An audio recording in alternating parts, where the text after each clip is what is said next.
Welcome to the Jefferson Fisher Podcast, where I'm on a mission to make your next conversation the one that changes everything. If you enjoy learning tools to improve your communication, I'm going to ask you to follow this podcast. If you would, leave a review. Give it a like, give it a star. It all matters, and it matters certainly to me because I look at it also. If you have any feedback or topic suggestions, just throw them in the comments and I'll be happy to look at them. My book, The Next Conversation, is officially out. You can find the links down there in the show notes. And on top of that, if you're looking for ways to continue to further and practice your communication skills, you can go to the Jefferson Fisher School of Communication, and it has been a complete ball of fun in there. I have live classes. I have an AI that teaches you things to say, and you can practice, and all the videos and a library of resources at your fingertips. You can find those down in the show notes. Have you ever been in a conversation that really felt like a negotiation, or almost you felt out of your own depth? Well, I brought you somebody that is the master of all negotiations, Chris Voss. You know him, you love him, former FBI negotiator, author of Never Split the Difference, an international bestseller, and CEO of the Black Swan Network, a group sole focus is to improve your negotiation skills no matter where you're at in life. Chris, my friend, good to see you again. Yeah, Jefferson, absolute pleasure. I always enjoy talking with you. Yeah, it's so cool to be able to talk. You're such a hero of mine. I know I've told you this. We've been able to have a friendship outside of this right here, and it's just been, you're a huge role model to me, so I want to make sure I have it on the record. I've always loved your stuff, and tactical empathy is right in line with my own mission in the world. So thanks for putting this out here for us. Yeah, man, it's my pleasure. I think our thoughts overlap, our approach to life, collaborative. I love your book. And so, yeah, it's a pleasure talking with you. Thanks, man. I have a quote that I pulled from your book. Now, anybody listening right now, if you don't have Never Split the Difference, you're missing out on something that I'm going to tell you is going to immediately make you a better communicator, especially when it comes to positions of negotiation. And that doesn't mean just in the workplace, also means at home too. And it's this right here. For those people who view negotiation as a battle of arguments, it's the voices in their own head that are overwhelming them. I love it because I think there's so much truth to that people get so caught up in that anxiety because it's not what you're saying, it's the voices in their own head of what they're telling themselves. I want you to expand on that some more because I love this quote. Yeah, well, it's sorting out which voice in your head you're going to listen to also. And most of the time, the voices in your head are your amygdala, your fear centers. They're kicking into gear on you, and they're not your friend. They're just not. A friend of mine, Sean Stevenson, was a great guy, died tragically 5-ish years ago. And I just started to get to know Sean and collaborate with him, and I knew right away that we were on the same sheet of music because he just flat out said to us, like, our biggest enemies are our amygdala, the fear center in our brain. It just was necessary to keep us alive when we were actually being chased by saber-toothed tigers and being, chased down outside the cave, away from the campfire by all sorts of creatures that wanted to eat us on a regular basis. But just not our friend these days. And the voice in your head can just make you do stupid things and make you paranoid and overreact. And what voice should you listen to? Like the intuition. If you can sort your fear centers from your intuition. And I even sometimes say to myself, like, what is my gut telling me? Because I get problems overcoming my amygdala too. If you're tired, it's been a long day, you didn't get a good night's sleep the night before, like your amygdala just spoiling for that opportunity to get to take over the controls. And if you can listen to your gut instead, your gut's really accurate. It's a real help. It's just sorting the two out. Yeah, there's something about the voice inside your own head. It's how our brain does that. I really don't know. It doesn't matter. It's going to happen anyway. Of just what's the voice that you're listening to, and what's really your gut. You have this line about getting a no isn't the end of a conversation. It's the beginning. What is the importance of getting to know in an argument or a conversation? Yeah, we didn't even realize how significant that was when we first wrote the book. The book's a collaboration between me and my son, Brandon Voss, uncredited co-author, Tal Raz. And Tal's doing his best there and did a phenomenal job capturing our thoughts and putting in our voice. But like when somebody says no, something happens to them, the person who utters the word no versus the person who hears it. The person who says no feels safe and protected. And so that's how that becomes the beginning of the conversation, because having feel like they protected themselves and they feel safe, then they're more open to dialogue. They're more open to listening. You're not a threat, or the issue isn't a threat. There's this Pavlovian response to uttering the word no that opens people up. And that's why in so many cases, if you're willing to give it the space, no will start the conversation. You find that it's just because, as we were little kids, for anybody listening, I know if you have your own kids or you remember being a kid, we just have a gut reaction and go, no. Even if you know, like to my son, this is your favorite meal. What are you talking about? And he's just, no.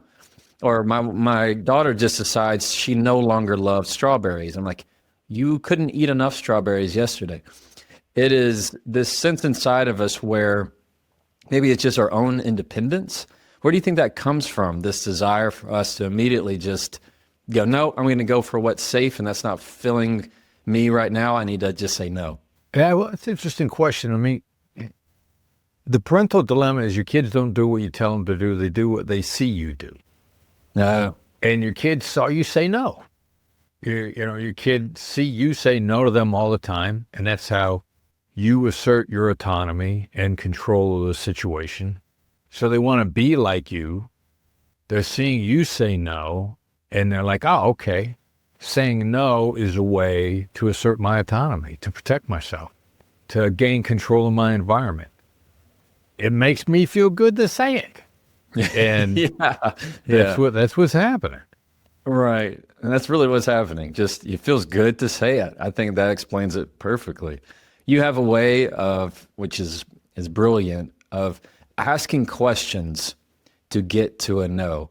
For those listening to us right now, what is the importance of flipping a question to get to a no rather than finding a way for them to say yes to it? Yeah, and that is the craziest thing. So it's kind of like a two-step explanation, maybe three-step. Everybody's been bamboozled with yes. The yes momentum selling, ask them three different questions. The answer to each question is a micro agreement or a tie down. And would you like to make more money? Would you like to live in a bigger house? They seemingly, and there may be at a point in time when this worked. And I think everybody has been hustled by this at some point in time in their life before you realize that you were being led down a path. And you got led down the path so many times that your gut instinct, last time somebody tried to get me to say yes, they ended up trapping me. And so then you have a Pavlovian response. Pavlov's dog, the bell rings, they feed. Then every time the bell rings, the dog salivates. Well, every time somebody tries to get you to say yes, they led you down a path. There was a trap. There was a bear trap there. That, all right, so the minute somebody's trying to get me to say yes, there's a trap. So there's a psychological Pavlovian response. So, and as stupid as that, and true as it sounds, it seems stupid that the opposite would be true, that people feel safe when they say no. And they'll open up. But in point of fact, they do. We were teaching this. We were doing a course for a company that does business with hospitals, probably about 5 years ago. And this woman the head of their sales is trying to get the head nurse of this particular hospital to accept a system. It had been a yes-oriented approach. And she says, look, this woman is in a no mode. She says no to everything I say. So I'm like, all right, flip your questions. She's like, no, that's not going to work. That's stupid. If I just reword it and she says no, it's going to change things. And so she got up out of the room, left the training, went to the hallway, sent the head nurse a text. Are you against implementing this program? The head nurse immediately texted back, says, "No, just let me know what we have to do to move forward."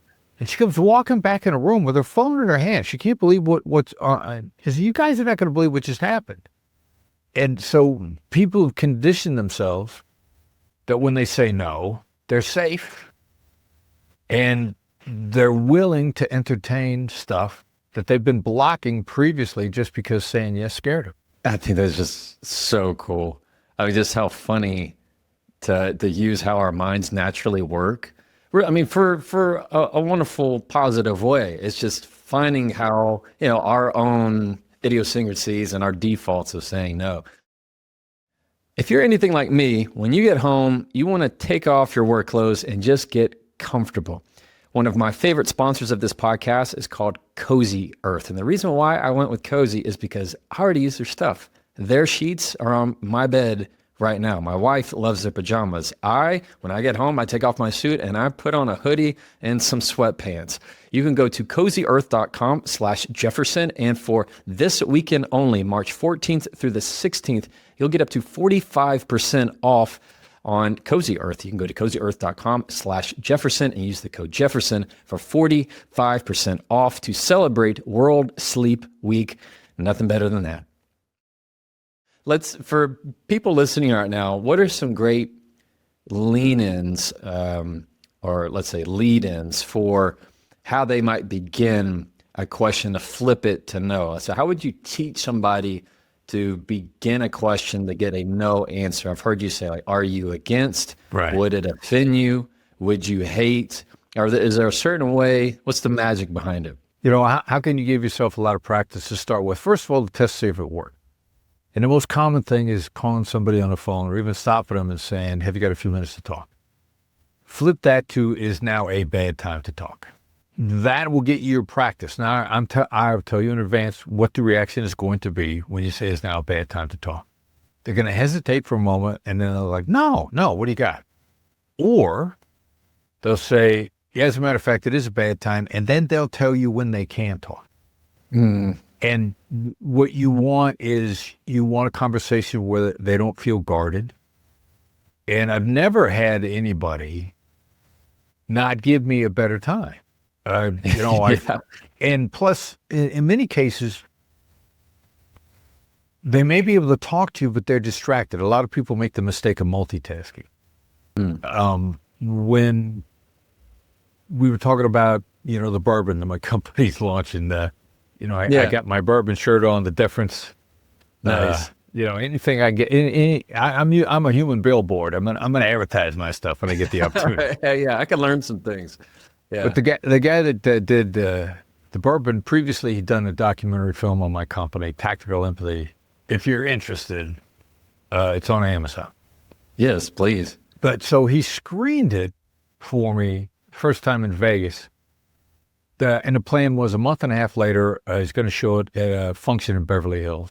And the night I saw it, I loved it. And I woke up the next morning and I realized there was a fundamental flaw with the documentary. And I was not going to allow it to go out unless this thing was fixed. So it's a Sunday afternoon and I got to talk to him. We got to fix this now. I sent him a 2-line text. "Is now a bad time to talk? You're not going to want to hear what I have to say." So, in point of fact, he was on a Zoom call.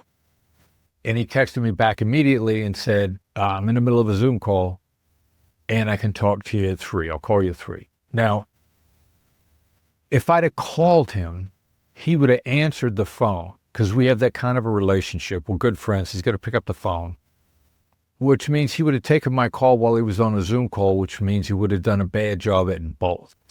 I don't need that. I need his undivided attention, because we got a problem and the clock is ticking on us really hard. And so I need him to let me know when he can speak to me. Undivided attention. Is now a bad time to talk. Or what is a bad time? I don't want to talk to him when it's a bad time. I want him to give me an alternative time, and I need 100% focus. He's dialed in. He's prepping for bad news. Now, I don't know what was going through his mind when you prep somebody for bad news. The worst that happens is they imagine something equal to what you have to say, 9 times out of 10, they imagine worse. Yes. I don't know what was on his mind. But again, the clock is ticking, and we don't have time to argue about this. He calls me on the phone. I say, look, this is a problem.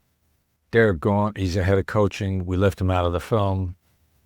We have to put him in the film. He's been too critical to everything we've done. Now, we've been working on this film for a year. And Nick could rightly say, we've been working on this for a year. You know, what's the matter with you? This is going to cost me money. It's going to be a problem. But since I dialed him up with those 2 text messages, he says, okay, this is what we got to do. I need Derek's schedule. We got to get Derek on camera. That means I got to get a camera crew to him, or we got to get him to a camera crew. And we're showing this film in a month, and it's going to take, once we get the film, it's going to take me 3 weeks to edit it in. So we have to do this now. And I'm like, done and done and done. But it all started with me not letting him have a multitasking conversation, which was the point of, is now a bad time to talk. I need focus. And Yes. that's what's going to happen when you throw it out there to people.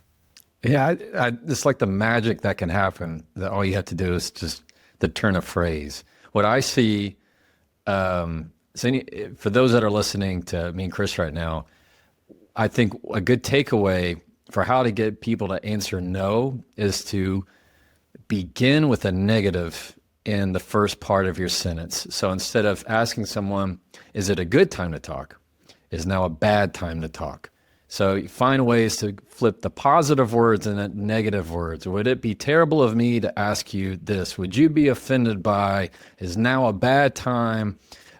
Use words that are negative in the first part of your sentence, and that's going to flip for them to have to answer also in the negative, rather than try to say something positive in the beginning. Would you agree with that? That's perfectly described.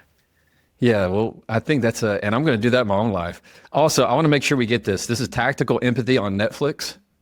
Yes. Yeah. It's on Amazon. Amazon. It's Sorry, on Amazon. Amazon. Okay, well, I'm going to put that Tactical I want to put that in my cart. I want to bookmark that. Yeah, record it in my memory. I think that is one of the just magical ways, by just a simple turn of phrase will create so much power in the conversation that the other person really just has no clue about it. It's still the same thing. You're still wanting to get that same information, but you're using the fact that we naturally want to say no because no is very comfortable. Mm-hmm. Not that they're trying to turn you down. It's just no is more comfortable to say. And so by using that to your advantage, you're going to get more of what you want. There's something else that you teach that it's called an accusation audit. Yeah. I love these. When I first read the book and saw that, I was like, this is brilliant. For anybody who has not heard what an accusation audit is in your world, can you just tell us? It's principally, we tried to make it self-defining. So think of yourself as an accountant who's going to do an audit. Now do an audit / assessment / inventory of the negative thoughts the other side might be harboring against you, their accusations, and be liberal. Think a lot. You know, once you start thinking about this, a lot of stuff will occur to you. Yeah. When you say be liberal, like be creative. Be creative. Yeah. And then what you do is you lay it out up front. Now, what scares most people about this is, even if they are believe that labeling, identifying a negative diffuses it, and it does. There's actually brain science that backs it up. Not denying it. You say something like it sounds like I'm gonna sound disrespectful, instead of I don't want to sound disrespectful. I don't want to sound disrespectful is the wrong way. That's a denial. I'm going to sound disrespectful is the correct way. It's a prediction. It's an observation. So if it's there, it deactivates it. Now, what scares everybody is that you can plant the negative. You can plant the negative emotion. You can't plant emotions in people's heads. You can't plant negatives. You can't plant positive. You can only work with what's there. So the accusations audit is probably one of the single most effective, most used strategies that we coach people on to break open negotiations, to break down barriers, to solve problems in an accelerated fashion. to really get to the heart of the matter really quickly, because it just deactivates and disables the negatives and inoculates from any that may pop up. You don't know what just my nerd, weird communication brain, like how much I love this so much. I've been dreaming of this conversation with you. What is the one thing that somebody can do in their conversation that is going to apply the principles of an accusation audit? And let's put in maybe a home scenario and a work scenario. I'm glad you asked that, because my staff is doing this to me all the time. And why do they do it to me all the time? Because it works at home. Like, they'll walk into my office and they'll go, is now a bad time to talk? No. You're going to hate me for this. My girlfriend, I got to take my girlfriend to the grocery store. Like, I don't know what it is. Like, they're throwing this one word out, and when you're doing the accusations audit, I mean, go for the strong word. Don't pull your punches, which is why they say, you're going to hate me for this. Like, no, I'm not going to. My first reaction is like, what are you going to do? Are you going to set my house on fire? Are you going to dump your garbage inside my truck? Like, I imagine something horrible. And then they'll ask me something that is less than what I was worried about. And, they're preempting it. And so you're going to hate me for this. Start that on your ass on the people in your life. Now, why is everybody on my staff doing this to me instantly? Not because they're trying to show off. They got an inkling of this, and they actually started using it at home. And they changed all their conversations at home. And so they're like, hey, this works. And if it works at home, it's going to work, out on the street on a regular basis. So, yeah, start trying it. You got an ask of that's going to make somebody uncomfortable. Yes. Say, don't say, I don't want this to make you uncomfortable, which is, again, the denial. Right. Say, you're going to hate me for this. And then see what happens. Do it playfully. See what happens on small stakes stuff. Yes. Get some data. What I find so fascinating about this is that it uses our contradictory nature. Like, if I was going to tell you, like, you're probably really exhausted today. Naturally, you're going to be like, no, I'm not exhausted. Like, you naturally want to find another word. Oh, no, I'm not exhausted. I mean, I'm tired, but I'm not. Like, we naturally kind of just have this contrarian sense to us, some more than others in our lives.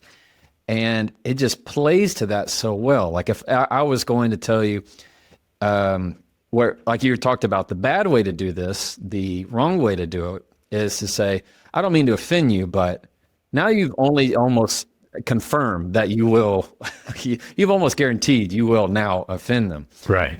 But if you come at it from, you're probably going to think this is offensive, and then tell them that, now they're going to think, like, the contrarian in the head goes, no, that's not offensive. No, you can't offend me. Like that, now they have to push against you. Do you find that it's this contradiction that we like to have of just natural disagreement with somebody, no matter what it is? It's like our gut instinct, and it's that disagreement that makes this work so well. Yeah, I think you're definitely on the right track. I think it's probably two or three things, and very similar to the contrarian correction as well. I mean, it's a correcting. No, I don't feel that way. That's both contrarian and correcting. Yes. And people love to correct. I mean, people love to correct. We do. Yes. So I think that's yeah. it. There's a famous Judge Judy thing. This girl's accusing this guy of stealing her purse, and she's sitting there and she outlines all the stuff that was in her purse, and then of course she throws in there like $40 in cash, and the guy immediately says, there was no cash in that purse. And the judge starts to laugh and said, the only way you know that is if you stole it. Yeah. I love that. Yeah, Judge Judy, what an icon. Something I want to make sure and bring up so that my listeners can hear this. The phrase, sounds like there's a reason for saying that. Sounds like you have a reason for saying that. What is the power behind that phrase that somebody can use immediately in their next conversation, and what will that do for them? Yeah, that is one of the magic wand phrases. And we, for whatever reason, just for the fun of we label a number of go-to phrases, magic wand phrases, because it just changes so much instantly. It's like waving a magic wand. So what is behind what somebody said is always more important than what they said. It's always more important. Some people call it the question behind the question, the thought behind it. Like, what makes them say that is so much more important. You need to know what their thought process is. And your guess, at best, is going to be accurate about 30% of the time, which is not a bad accuracy. It's not better than half, but it's not a horrible percentage. But that means about 2/3 of the time your guess is going to be wrong. So you need to pull out why they said that. And, it sounds like you have a reason for saying that. It seems like you have a reason for saying that. Whatever sort of take you want on that, you want to approach them in a way. And that's different than a question. Because if I say, what makes you say that? The word what causes you to stop and think. You're going to go into in-depth thinking, which means you may not have the energy to answer, number one, because in-depth thinking is tiring. And number two, you're going to think about it before you answer me. And I really want an unvarnished answer. I want it coming right out of your mouth without sucking a lot of energy out of you. And I know that if I say it seems like I have a reason for saying that, you are more likely to give it to me straight right off the bat. It doesn't feel judgmental on your part. It feels very encouraging. It feels open and collaborative. It opens all these doors to sharing information that is not exhausting and actually develops rapport. So it's a great way to find out what made them say what they just said. Listen, I care about you. If you're listening to this podcast, I care about you. And because I care about you, as somebody who also loves communication and conversations, I know that you can't just have all these conversations in your head. Yeah, I can give you advice, but sometimes you need more. You need to talk to somebody else who's trained in helping guide you through this. And that's where therapy comes in. I go to therapy. It's incredibly helpful. And a sponsor of this podcast is BetterHelp. What they do, it's an online platform where they can connect you with online therapists. All you have to do is fill out a quick questionnaire and they match you with a therapist. And if it doesn't work out with somebody else, they can easily switch you to somebody new. But the point is you're getting it out and diving deeper for better answers, because conversations come with questions. Therapy comes with answers. You can go to betterhelp.com/Jefferson Fisher for a discount on your first month. That's betterhelp.com/Jefferson Fisher. I find that in my world, I cross-examine people in a deposition. And if I say, sounds like there's more to that, which is very similar. I mean, it's the same type of method here. They always have a reason for saying it. They always have more behind it.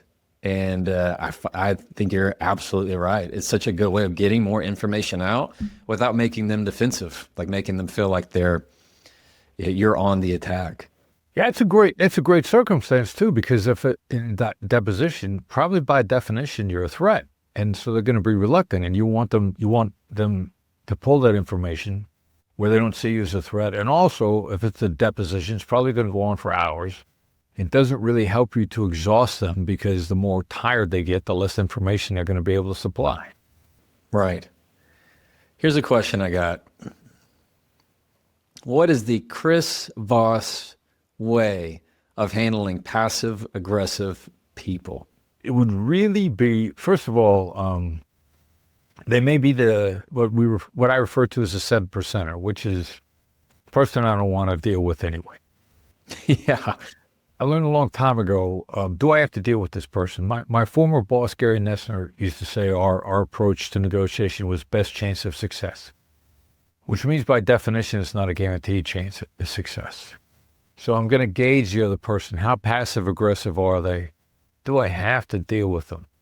Do I want to be handcuffed to this person for the foreseeable future, for forever?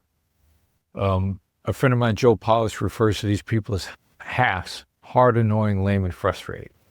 And Joy says, just don't deal with halves. Cut them out of your life. And so if somebody's passive-aggressive, my first question to myself is, do I want to be handcuffed to this person over a long-term period of time? And if the answer is no, then I'm out. The best indicator of future behavior is past behavior. If you're passive aggressive now, for me personally, there's a really good chance that you're going to get fired. I'm going to continue the relationship. Yeah. Now, what happens if I feel like I have to? What if I'm handcuffed to him? What if I've taken myself hostage? Then I'm probably going to start labeling. And then if it sounds to me like you don't want to give me an answer, because passive aggressive, what they do is they throw stuff back on you. What do you want me to do? Is one of their favorite questions after you've just told them what you want them to do. Right. Because they know how exhausting that is. They'll be like, look, I need you to go down. I need you to do this. This is a problem. This is a problem. We need to fix this.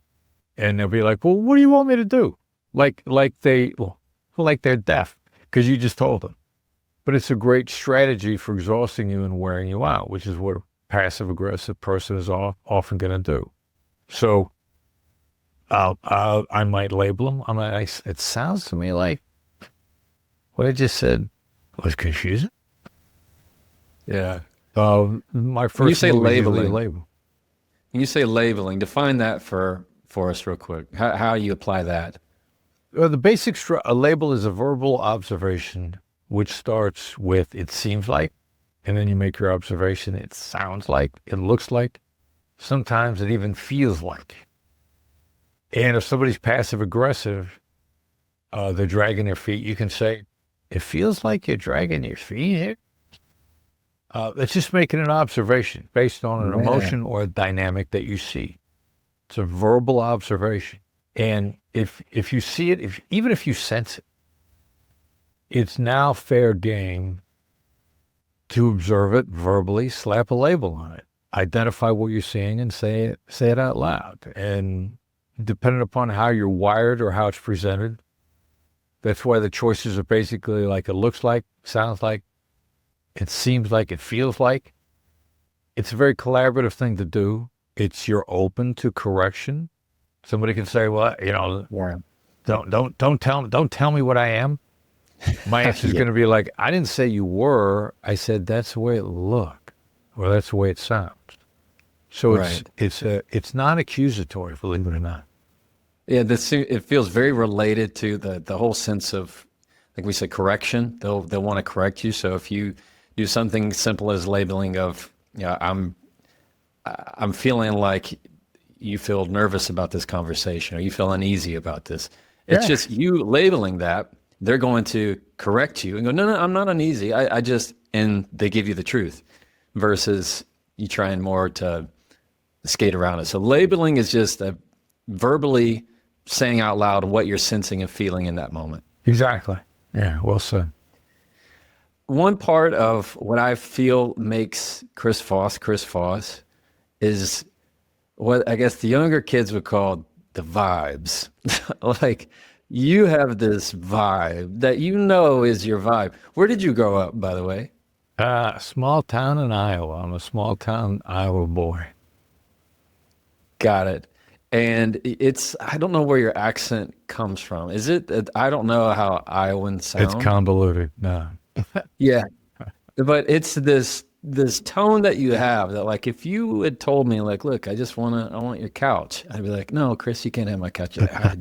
I know it's a great couch. I shouldn't have it, but I really like this couch. And I'd be like, gosh, you know what? You sound so good, Chris.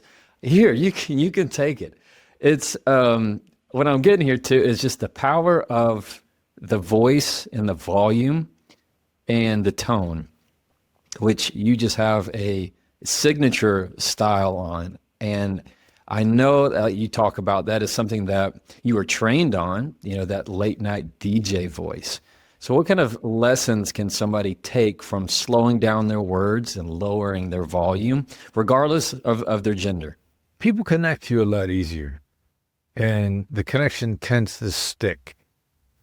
If you're communicating with a high volume of words, with a lot of energy, with a lot of emotion, it has a really fast half-life. It goes away really quickly. Mm. And you want to communicate in a way with people that they kind of resonate with. It resonates with their bones. They don't feel pushed. The energy is not necessary to continue the relationship. I learned it on a suicide hotline, then continued to learn it as a hostage negotiator. Ran across a hypnotherapist one time that said that's exactly how we get people to relax. And so then ideally the perfect combination, if you can downward inflect, if you can slow down, and you don't have to have a deep voice. Like women can downward inflect by simply dropping their chin downward in inflection. And then the occasional smile, like it just gives people a warm feeling. It's something they're drawn to that they resonate with. And you put the two of those together, it tends to it really lasts. It sticks. People like it and they feel comfortable with it. I find that it's this sound, when you can hear it in somebody's voice, you just think to yourself, I want them on my side. Yeah. I don't know what they have, but listening to it, I want them on my side. What I try to picture often when somebody is communicating, I kind of apply a music style. Like if I had a CD album for this person's voice, what would I apply? Would it be something very Frank Sinatra? Would it be something super loud and crazy? Or would it be hip hop? Like, what is the vibe of this person? And it all takes different walks of life. Some people are not for other people, and some people are easier to listen to, and some music is easier to listen to.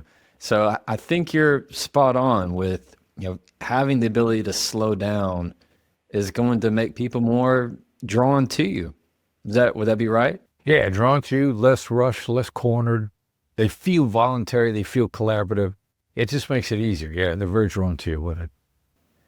You have just been such truly a legend in how the way you've turned, in my view, arguments and negotiations on their head. That's not how we think about them, but it's the way the techniques you teach are really, I just find groundbreaking. To the person right now who is thinking, I don't want anybody to disagree with me. I want everybody to agree with me. I want every conversation I have, an argument that I'm in, I want to win it, and everybody needs to go along with my plan. What would you say to that person right now who feels like they always have something to prove in the conversation? Yeah, you're driving people away from you. Yeah. You're consistently, you're going to find your meaningful conversations are going to be fewer and fewer. They're going to be farther and farther apart. The ones that you win will obscure how much you lose. I think of it as a Las Vegas slot machine effect. Like, people get addicted to the slots. What are the numbers? How often do you win on a slot machine? I've read that the arithmetic, the algorithm is if they let you win one in every 84 polls, you're going to keep dumping money into the slot machine because the win is so celebratory. Like if you got something to prove and you got somebody over a barrel and you force them into submission, it's like the slot machine going off. The bells and the whistles are ringing. The lights are flashing.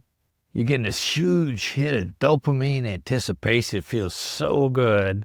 And you don't realize that you lose 83 out of 84 times.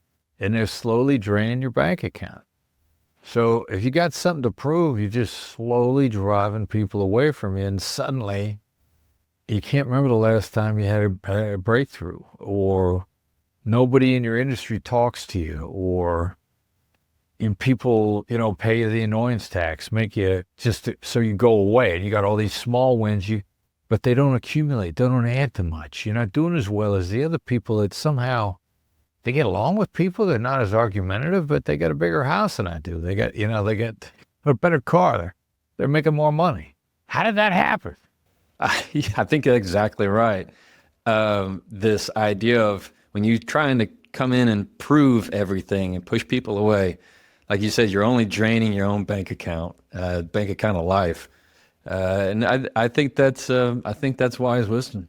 All right, what I learned today in our conversation, and I wish this was 7 hours, is that one, it's easier to get questions answered when you flip them to get a no rather than a yes, and one way to do that is you can begin with a negative in your question. That's going to help get a negative response to keep you down the road. Second of all, accusation audit. It's a way of simply saying how you assume that they might be feeling in the conversation. And the idea here is one way they'll actually correct you and tell you more of what they're feeling behind the scenes. Or 3 is labeling, and that is simply visually saying out loud, it seems like, it sounds like, it feels like, of what you're perceiving. That's also going to get them to open up in this conversation. Chris, did we hit it? Did we cover it? Well said, brother. Very well said. I love talking with you.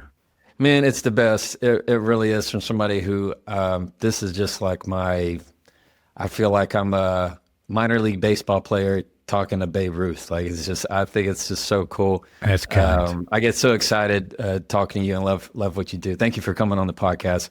It's a true honor. Thanks. Pleasure's mine, Jefferson.